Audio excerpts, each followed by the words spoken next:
School ലാഭകരമല്ലെന്ന മാനേജ്മെന്റിന്റെ വാദം അംഗീകരിച്ച ഹൈക്കോടതി ഉത്തരവിന്റെ അടിസ്ഥാനത്തിലാണ് മങ്ങാട്ടുമുറി AMLP സ്കൂൾ അടച്ചുപൂട്ടിയത്. പുലർച്ചെ 5 മണിക്ക് സ്ഥലത്തെത്തിയ AEOയുടെ നേതൃത്വത്തിലുള്ള ഉദ്യോഗസ്ഥ സംഘം ഓഫീസ് പൂട്ടുപൊളിച്ച് അകത്ത് കടന്നു. രേഖകൾ പിടിച്ചെടുത്ത് 7:30 നടപടികൾ പൂർത്തിയാക്കി സംഘം മടങ്ങി. എന്നാൽ പതിവ് പോലെ എത്തിയ അധ്യാപകരും വിദ്യാർത്ഥികളും ക്ലാസുകൾ നടത്തി. സ്കൂൾ നിലനിർത്താൻ ഇപ്പോൾ സർക്കാർ വിചാരിച്ചാൽ മാത്രമേ ഇനി പോകാൻ വഴിയുള്ളൂ.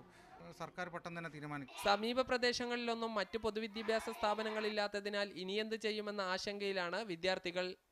ഞങ്ങൾക്ക് ഈ സ്കൂളിൽ നന്നായിട്ട് പഠിച്ചു വളരണം. ഞങ്ങൾക്ക് വേറെ സ്കൂളൊന്നും കണ്ട് പഠിച്ചിട്ടില്ല. ഞങ്ങൾക്ക് ഈ സ്കൂൾ മാത്രം മതി. സ്കൂൾ പൂട്ടുന്നതിനെതിരെ വിദ്യാർത്ഥികളും നാട്ടുകാരും പ്രതിഷേധിച്ചു. ഓഫീസിനകത്തേക്ക് തള്ളിക്കയറിയ SFI പ്രവർത്തകരെ പോലീസ് അറസ്റ്റ് ചെയ്ത് നീക്കി.